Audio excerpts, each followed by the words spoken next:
함께 읽으신 마태복음 19장 1절에서 12절 말씀을 중심으로 마태복음 강의 69번째 시간으로 하나님이 설계하신 가정은 이런 가정입니다 라는 제목의 말씀으로 잠시 은혜를 나누겠습니다. 저는 오늘 본문 말씀을 묵상하면서 한 10여 년 전에 인터넷에서 보았던 웃지 못할 신문 기사 하나가 생각이 났습니다. 스페인의 어느 오래된 교회 벽에 100여 년 전에 그려진 예수님의 거룩한 그 예수님의 얼굴 벽화가 있었습니다.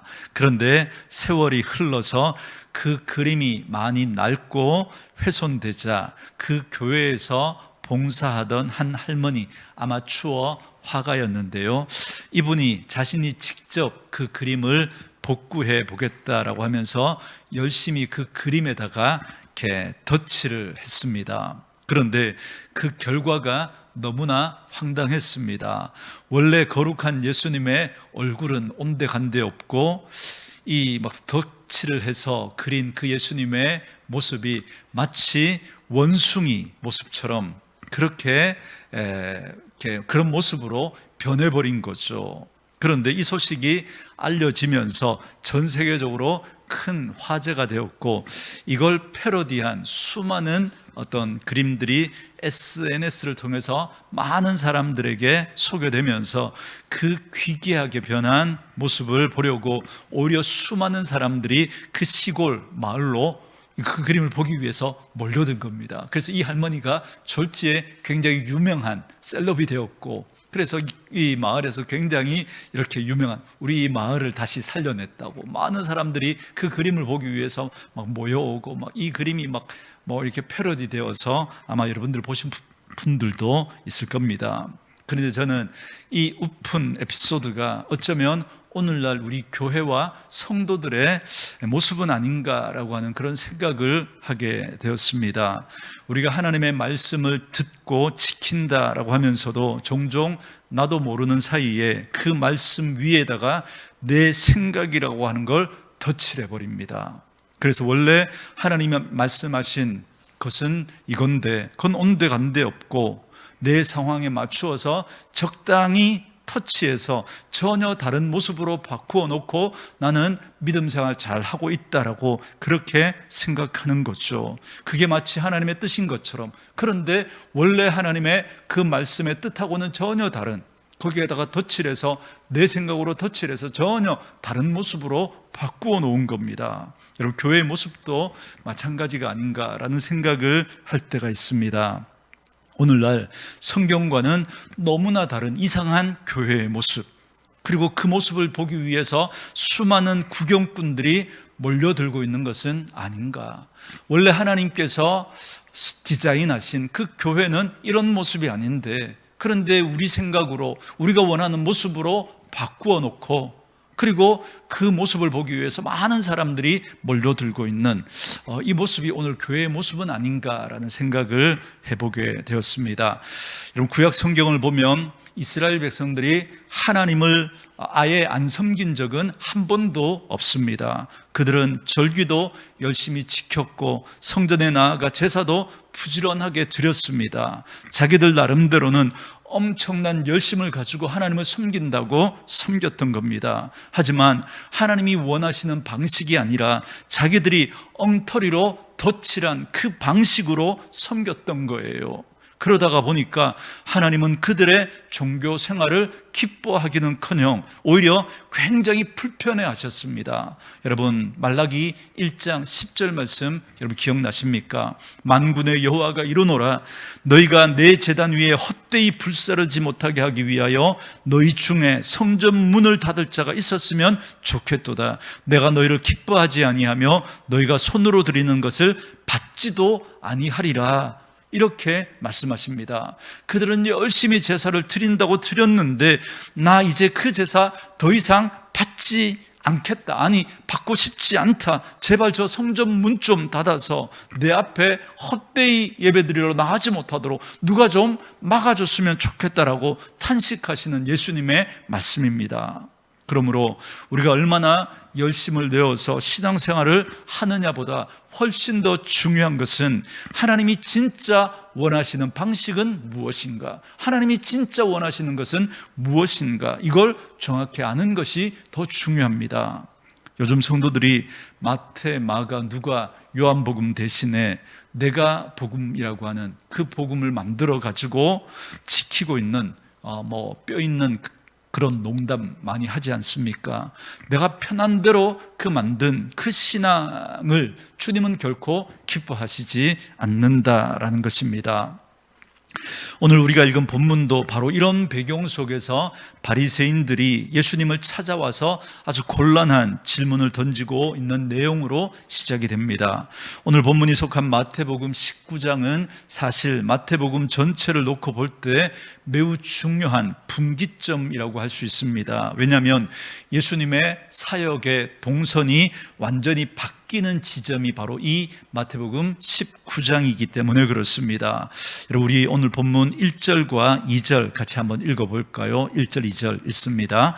예수께서 이 말씀을 마치시고 갈릴리를 떠나 요단강 건너 유대 지경에 이르시니 큰 무리가 따르거늘 예수께서 거기서 그들의 병을 고치시더라. 아멘. 자, 여기 주목할 표현은 갈릴리를 떠나라고 하는 이 말씀입니다. 지금까지 예수님은 주로 북쪽 갈릴리 주변에서 사역하셨습니다. 그곳에서 병자들을 고치시고 또 귀신을 내어 쫓으시고 복음을 전할 때 많은 사람들이 예수님께 몰려들었지 않습니까? 그렇지만 예루살렘 중앙의 종교 권력자들은 그냥 저 멀리에서 일어나는 해프닝 정도로, 그래서 조금 눈살 찌푸리는 그 정도로 여겼습니다. 그런데 이제 예수님이 그 갈릴리를 떠나서 남쪽에 있는 예루살렘을 향해서 본격적으로 내려오기 시작하신 겁니다. 그래서 요단 동편으로 우회해서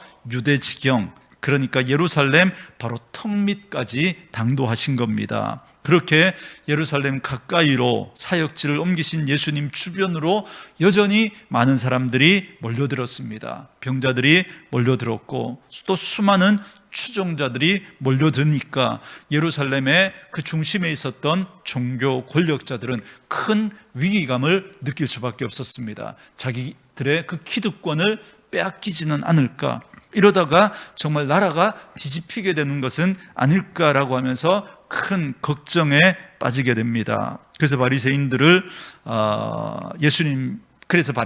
예수님께 사람을 보내서 이렇게 질문을 던집니다. 그들이 던진 질문은 정말 무엇이 궁금해서, 그래서 그걸 알아보려고 예수님에게 이렇게 물어보는 질문이 아닙니다. 어떻게든 예수님에게 꼬투리를 잡아내기 위해서 아주 고도로 치밀하게 설계된 질문을 통해서 일종의 덫을 놓고 함정을 파기 위한 그런 유도 질문을 하기 위해서 사람들을 보내서 예수님에게 질문을 한 겁니다. 그들이 들고 나온 주제는 다름 아닌 이혼이었습니다.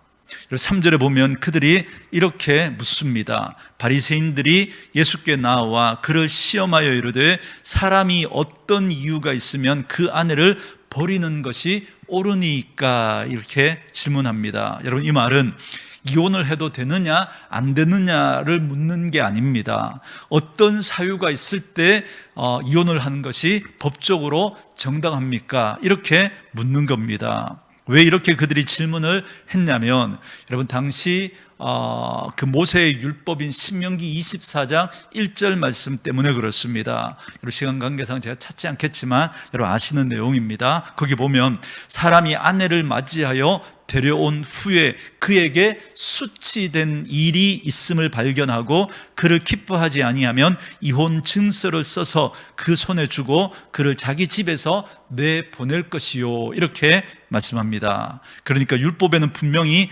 아내에게 수치되는 일이 발견되면 이혼 증서를 써주고 내보낼 수 있다라고 말씀하고 있는 겁니다. 그런데 문제는 이 수치된 일, 아내에게 이 수치된 일을 어떻게 해석하느냐, 이게 문제입니다.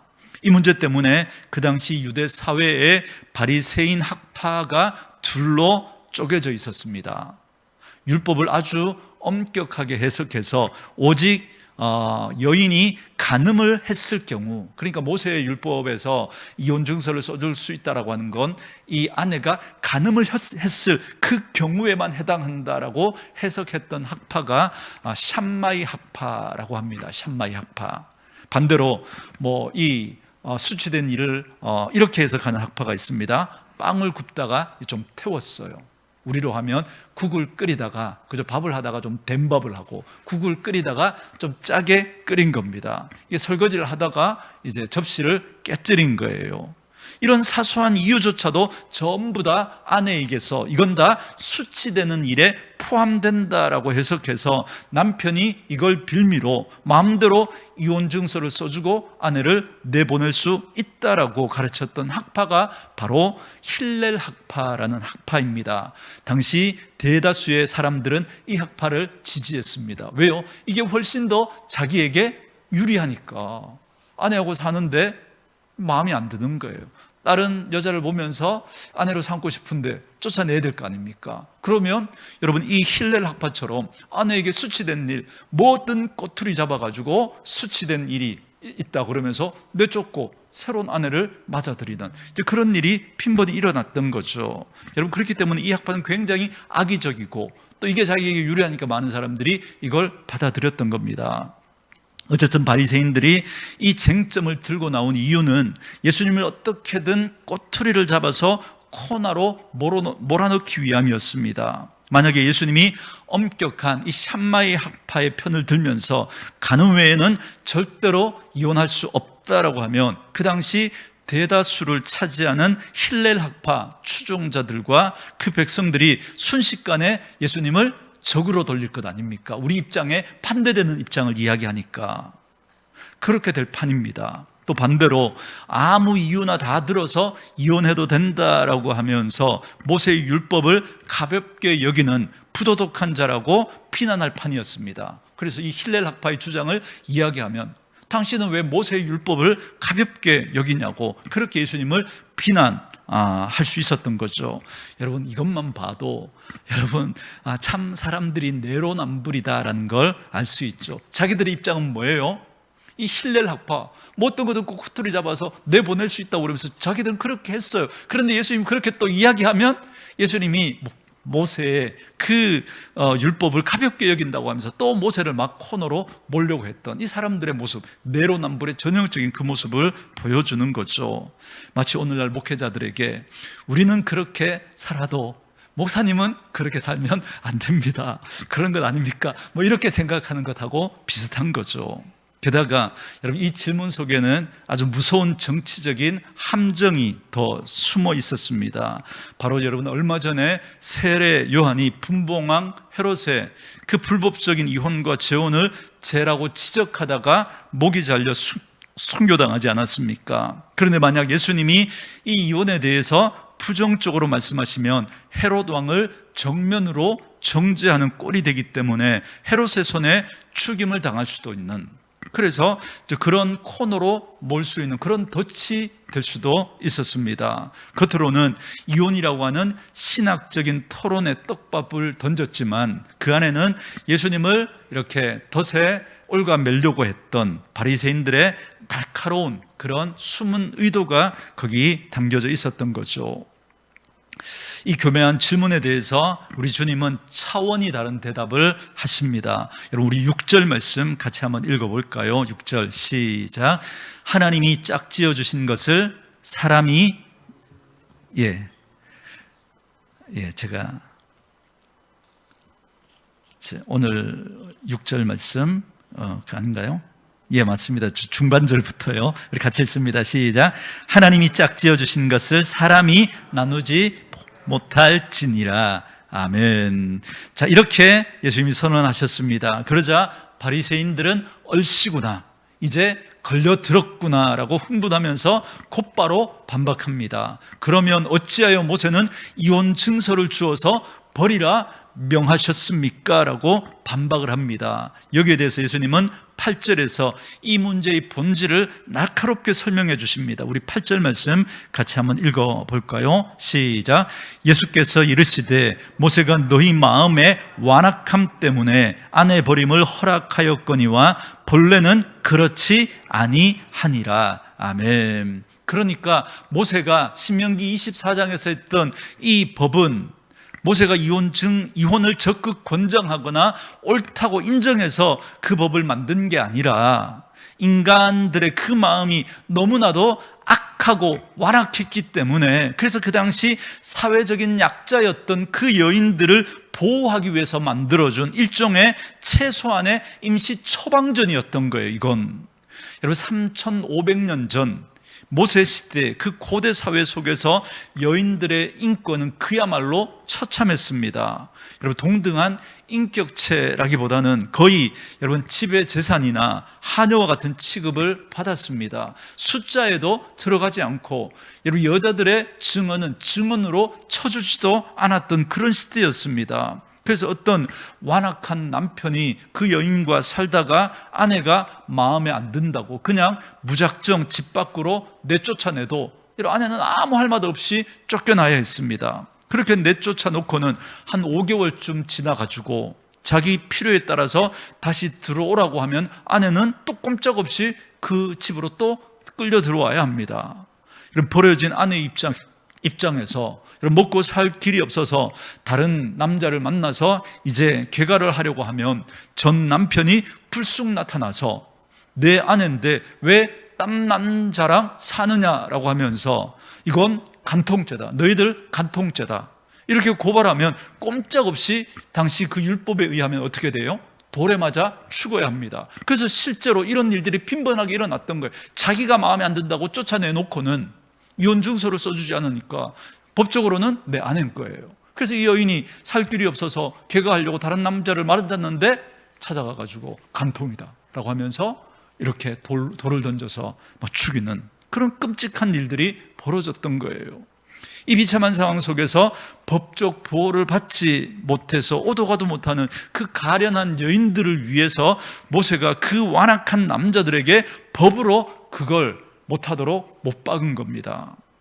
너희가 그렇게 완악하여 정녕 이 여인과 살지 않을 거라면 차라리 이혼 증서를 확실하게 써주어서 이 여인이 다른 데 시집을 가더라도 합법적으로 자유할 수 있도록 그렇게 신분을 보장해 주라라고 하는 것이 바로 이 모세가 그 법을 만든 취지였던 거죠.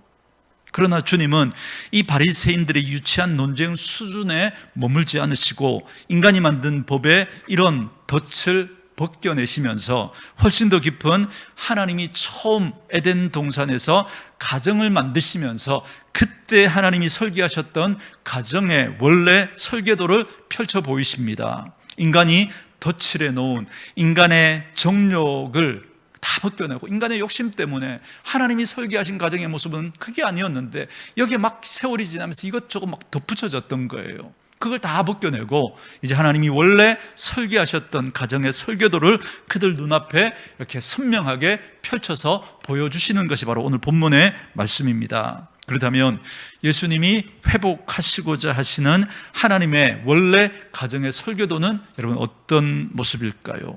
여기 아주 중요한 4가지 원리가 담겨져 있습니다. 첫 번째로는 가정은 한 남자와 한 여자의 신성한 결합이라는 것입니다. 주님은 창조하실 때 하나님이 사람을 남자와 여자로 만드셨음을 분명히 하셨습니다. 여러분 오늘날 세상은 왜 남자와 여자만 결혼을 해야 하느냐, 동성끼리도 할 수 있지 않느냐라고 하면서 창조 질서를 깨뜨리려고 하는 여러분 그런 오늘 이 시대의 모습을 보지 않습니까? 여러분 오늘 이 시대에 자기의 성 정체성이 뭔지를 몰라서 방황하는 그런 사람들이 많이 있습니다. 여러분 그게 죄의 결과거든요. 여러분 우리가 성 정체성으로 방황하는 이들을 긍휼히 여기고 사랑해 주어야 하는 것은 마땅하지만 그러나 성경적인 질서를 파괴하는 그것까지 우리가 인정하고 옳다고 받아줄 수는 없는 것입니다. 이건 저 다른 문제인 거죠. 하나님이 처음 디자인하신 가정은 오늘 한 남자와 한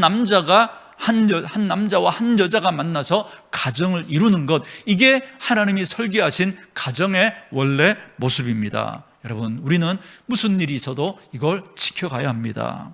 그리고 두 번째로, 부부의 만남은 우연이 아니라 하나님이 짝지어 주신 것이다 라는 것입니다. 여러분, 우리는 부부가 만나는 그 과정을 수많은 우연의 일치로 이야기하지만, 여러분, 성경은 인간의 눈에 보이는 그 모든 우연의 배후에 두 사람을 정확하게 아시고 가장 어울리는 짝으로 하나님께서 하나님의 때, 하나님의 방법으로 두 사람을 엮어주셨다라는 것입니다. 그 하나님의 필연이 그 두 사람을 부부로 만나게 해주셨다라고 말씀합니다. 혹시 내 선택이 틀려서 잘못된 결혼을 했다라고 생각하는 그런 분들이 있다면, 여러분, 그런 생각하시면 안 됩니다. 여러분, 그 잘못된 만남이라고 생각하면 쉽게 여러분 그 결혼을 깨뜨릴 수도 있지 않겠습니까? 하지만 내 곁에 있는 배우자가 주권자, 하나님이 나에게 주신 최고의 짝임을 고백하는 사람은 어떤 위기가 와도 어떻게든 맞추어가며 잘 살아보려고 믿음의 몸부림을 치게 됩니다. 그리고 세 번째로, 결혼의 시작은 부모를 온전히 떠나 독립하는 것입니다. 여러분, 부모와 자녀 간의 영적, 정신적, 경제적인 독립이 완벽하게 이루어지지 않으면 그 가정에는 반드시 수많은 갈등이 찾아오게 됩니다. 부모는 자녀를 결혼시켰으면 아들, 딸의 가정에서 온전히 손을 떼야 합니다. 사사건건 찾아가서 이래라 저래라. 여러분, 저러면 절대 안 됩니다. 그러면 여러분 그 가정은 불행이 시작되는 거예요. 절대 그러시면 안 됩니다. 그리고 자녀들 역시도 아무리 힘들고 경제적으로 쪼들려도 부모에게 손 내밀지 않고 두 사람이 힘써 자립해야 합니다. 아기가 태어나는 순간 엄마의 탯줄을 과감하게 잘라야 스스로 숨을 쉴 수 있는 것처럼, 결혼이란 이 부모와의 심리적, 물질적 탯줄을 단호하게 자르고 하나의 아름다운 독립된 가정으로 굳건히 서는 과정이다라고 성경은 우리에게 분명히 말씀해 줍니다. 그리고 네 번째로, 결혼의 종착지는 두 사람이 합하여 한 몸을 이루는 것입니다. 오늘 본문에서 주님이 가장 중요하게 강조하는 핵심이 바로 이겁니다. 여러분, 5절 6절 말씀 우리 같이 한번 읽어볼까요? 5절과 6절 시작. 말씀하시기를, 그러므로 사람이 그 부모를 떠나서 아내에게 합하여 그 둘이 한 몸이 될지니라 하신 것을 읽지 못하였느냐. 그런즉 이제 둘이 아니요 한 몸이니, 그러므로 하나님이 짝지어 주신 것을 사람이 나누지 못할지니라 하시니. 아멘.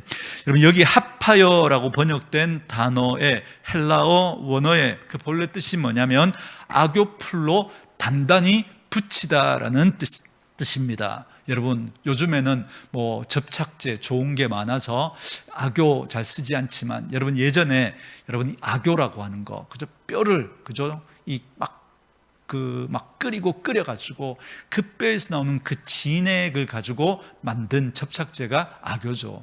여러분, 이걸 붙이는 데는 시간이 오래 걸려요, 그죠? 그렇지만 이게 일단 이렇게 딱 붙고 놓으면, 그죠? 이 완전히 그 성질하고 합쳐져서 절대 떼낼 수가 없습니다. 떼내면 어떻게 돼요? 그 원래 것하고 같이 뜯어지죠, 그죠? 완전히 단단하게 붙는 겁니다. 여러분, 이혼이 바로 그런 겁니다.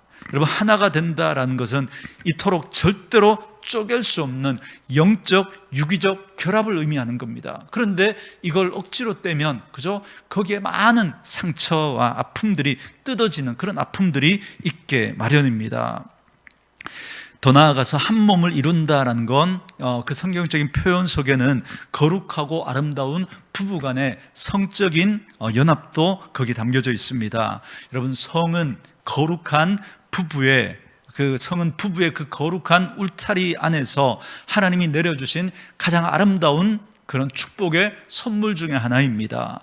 여러분, 혹시 피곤하거나 이렇게 귀찮다는 이유로 배우자를 거절하고 뭐 이렇게 각방을 쓰고 이런 분들이 있다면 여러분, 우리는 하나님의 말씀에 온전히 순종하는 게 아닙니다. 두 분이 합의하여서 뭐 그런 거라면 뭐 이렇게 되어질 수 있지만, 그러나 뭐 한편에서 뭐 그렇게 되어진다면 그건 별로가 아니죠. 이건 하나님의 뜻이 아닌 것이죠.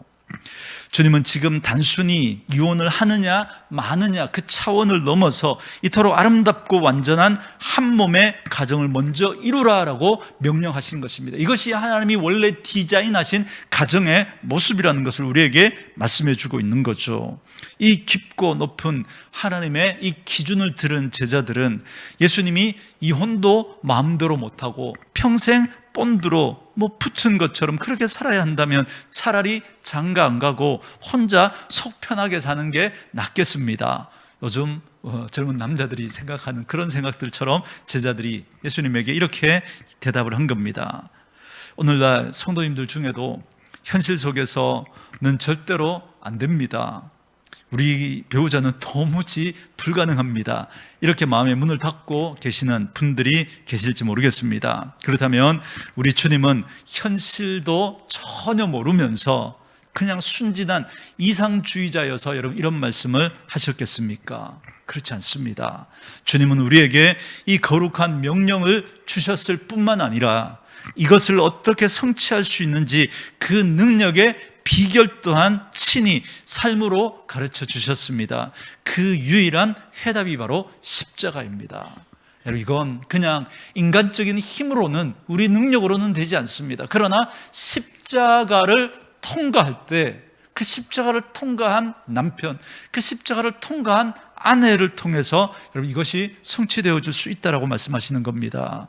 여러분, 인간의 이기적인 정욕으로는 절대 사랑할 수 없는 존재를 향해 나의 생명까지 전부 아낌없이 내어주신 그 사랑이 바로 십자가의 사랑 아닙니까? 우리가 아직 죄인 되었을 때, 심지어 하나님과 원수 되었을 때, 그때 우리에게 먼저 찾아오셔서 그 아들까지 내어주시기까지 우리를 사랑하신 그 사랑이 바로 여러분 십자가의 사랑 아닙니까? 그래서 여러분, 우리의 그 십자가의 길만이 우리가 현실 속에서 불가능하다고 고개가 저어지는 그 기적 같은 사랑을 비로소 가능하게 만들어줍니다. 여러분, 십자가의 길은 내가 예수 그리스도와 함께 그 험한 십자가에 실제로 못 박혀 죽는 영적인 실제입니다. 여러분, 우리가 예수님이 십자가에 못 박힐 때 우리도 실제로 그 예수님과 함께 그 십자가에 못 박혀 죽은 겁니다. 그 십자가에서 내 자존심이 죽고, 그 십자가에서 내 혈기가 죽고, 그 십자가에서 내 시퍼런 그 권리 주장이 여러분 완전히 죽는 거예요. 내가 완전히 죽고 내 안에 예수님이 사실 때 내 힘으로는 죽어도 할 수 없었던 그 위대한 용서와 하늘의 사랑을 행할 수 있는 그 힘을 위로부터 우리가 공급받을 수 있게 되는 것입니다.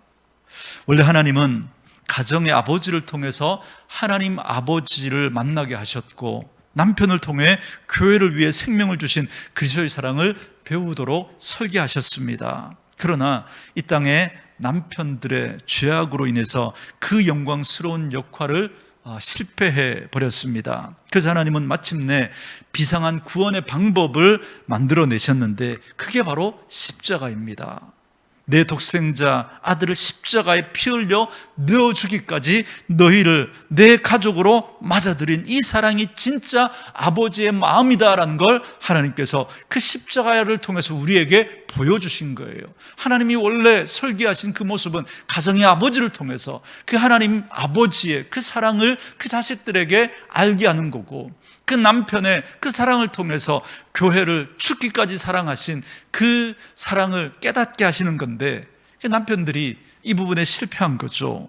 그런데 거기에 대해서 우리 하나님이 그 사랑하는 아들 독생자 예수님을 피 흘려 내어주시기까지 그렇게 우리를 사랑하시고 우리를 하나님의 가족으로 맞아들인 이 사랑이 진짜 아버지의 마음이라는 걸 보여주신 겁니다.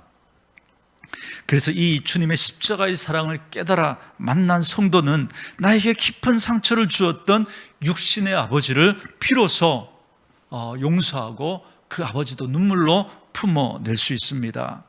나에게 깊은 상처를 주었던 그 아버지, 그 아버지에 대한 그 상처 때문에 하나님의 사랑을 온전히 경험하지 못한 그런 분들이 많이 있습니다. 그러나 그 하나님 아버지의 그 십자가에서 그 독생자 예수님을 내어주시기까지 하신 그 주님의 그 사랑을 통해서 하나님 아버지의 사랑이 어떠한 사랑인지를 깨닫고 회복하고 나에게 상처를 주었던 그 아버지까지 품어낼 수 있는 그런 저와 여러분 되었으면 좋겠습니다.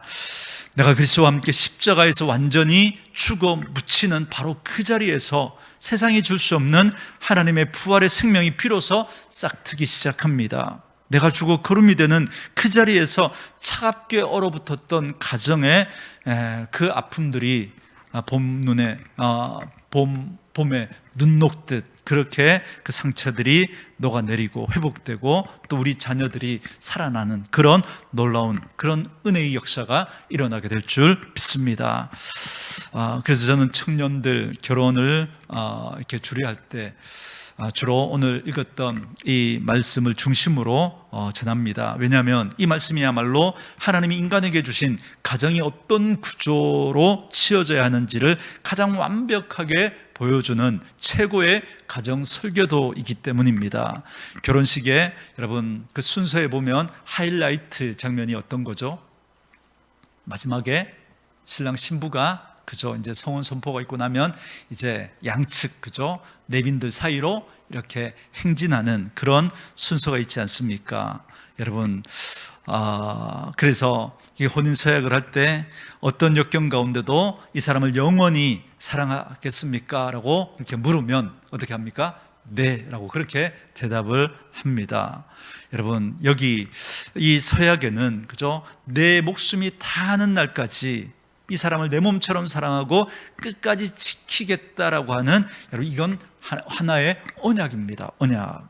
여러분 결혼식장에서 말씀드린 것처럼 그 하객들 사이로 이렇게 양가 그죠? 이렇게 그 내빈들 하객들이 이렇게 신랑 신부 이제 자리를 구별해서 이렇게 앉으면 그 중앙에 그죠? 그 갈라져 있는 그 길 사이길 그걸 버진 로드라고 합니다. 이 통과하는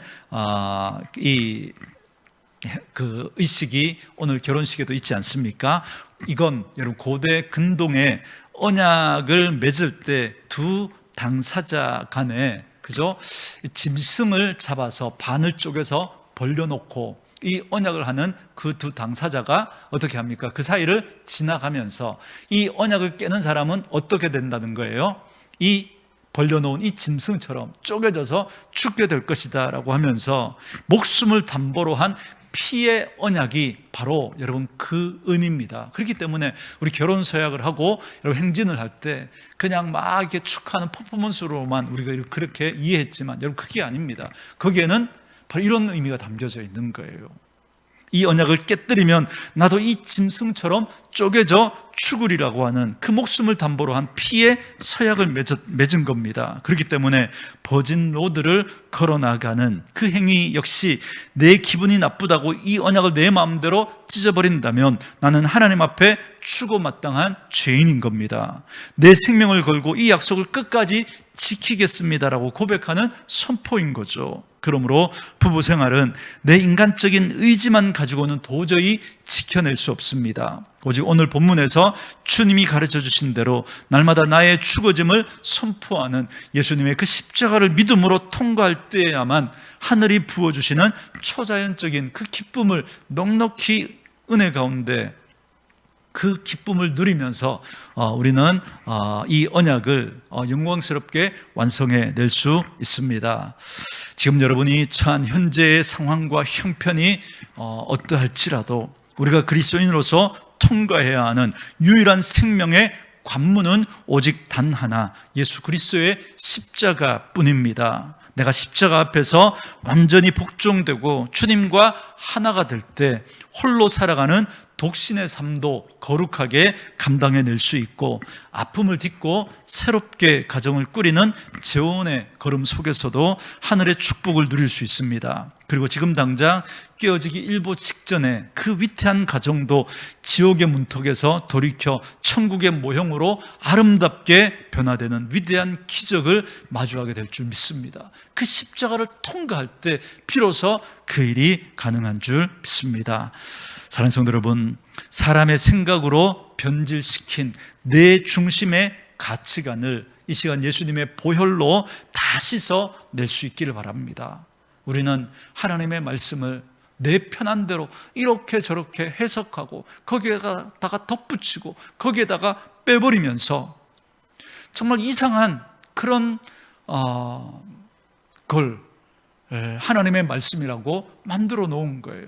서론에 제가 말씀드린 것처럼 예수님의 모습, 그 거룩한 예수님의 모습을 덧칠하면서 막 원숭이 같은 그런 모습으로 우스꽝스럽게 만들어 놓은 것처럼 오늘날 우리가 그렇게 신앙생활하고 있지는 않은지 돌아보면서 우리 안에 있는 그런 우리 중심적인 그런 생각으로 덧칠해 놓았던 것 다 벗겨내시고, 하나님이 에덴에서 그리셨던 그 원래 아름다운 가정 설계도를 믿음으로 붙잡을 수 있기를 바랍니다. 내 혈기와 의를 다 버리고 날마다 주님과 함께 저 험한 십자가를 믿음으로 통과하십시다. 그리해서 메마르고 갈라졌던 여러분의 상한 가정들이 위로부터 임하는 하나님의 만지심을 받아서 이 땅에 존재하는 작은 천국으로 만들어 가시는 그런 저와 여러분 되어줄 수 있기를 주님의 이름으로 축원합니다.